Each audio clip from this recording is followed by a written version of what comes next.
We've all heard the theories. The mob, the CIA, the Soviets, the lone gunman. But what if the reason John F. Kennedy was silenced had nothing to do with Cuba, Vietnam, or the Cold War as we know it? What if one of the most dangerous secrets in human history was about to be revealed, and the only way to stop it was to remove the President of the United States? Buckle up.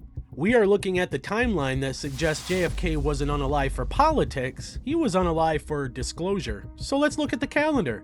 The date is November 12th, 1963, exactly 10 days before Dallas. On this day, President Kennedy sends a top secret memo to the director of the CIA. It wasn't a request, it was a demand. JFK wanted a full review of the intelligence file regarding unidentified flying objects for national security. But he didn't stop there. In a separate action, he reached out to NASA, expressing a desire to cooperate with the Soviet Union on outer space activities. Why? Because JFK was terrified that a UFO appearance over Russia could be mistaken for a US nuclear first strike, triggering World War III. He wanted to simply share the data to prevent the apocalypse. However, to the shadowy figures within the intelligence community, this was the ultimate nightmare. This brings us to the burned memo. Allegedly, surfaced years later by a whistleblower, this document, stamped top secret MJ-12, contains a chilling directive from the CIA's counterintelligence wing. It refers to JFK by his code name, Lancer. The text reportedly says,